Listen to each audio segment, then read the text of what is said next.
80వ స్వాతంత్ర దినోత్సవ శుభాకాంక్షలు. నా పేరు బి హర్షిత. నేను ప్రస్తుతం 10వ తరగతి చదువుతున్నాను. జిల్లా పరిషత్ ఉన్నత పాఠశాల ముచ్చువోలు, శ్రీకాళహస్తి మండలం, తిరుపతి జిల్లా.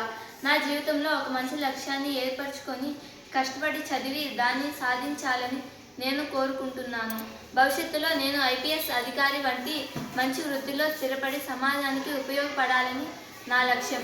నా దేశం అభివృద్ధి చెందాలంటే ప్రతి పౌరుడు తన బాధ్యతను నిజాయితీగా నిర్వహించాలని నేను నమ్ముతాను.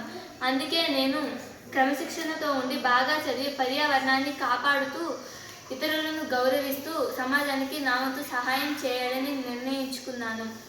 కేవలం డబ్బు కోసమే కాకుండా కష్టాల్లో ఉన్న ప్రజలకు సహాయం చేసి వారి మొహంలో చిరునవ్వు చూడాలనుకుంటున్నాను. భవిష్యత్తులో నేను సాధించే జ్ఞానం, నైపుణ్యము కేవలం నా కోసం కాకుండా నా కుటుంబం, నా సమాజం మరియు నా దేశ అభివృద్ధికి ఉపయోగిస్తాను. దేశం కోసం నేను ఏం చేస్తాను? నేను బాధ్యతాయుతమైన పౌరుడిగా ఎదిగి నా వంతు కృషితో అభివృద్ధి చెందిన భారతదేశం, వికసిత్ భారత్ నిర్మాణంలో భాగస్వామిని అవుతాను. నా కళ, నా లక్ష్యం, నా దేశం కోసం నా వంతు సేవ. ధన్యవాదాలు.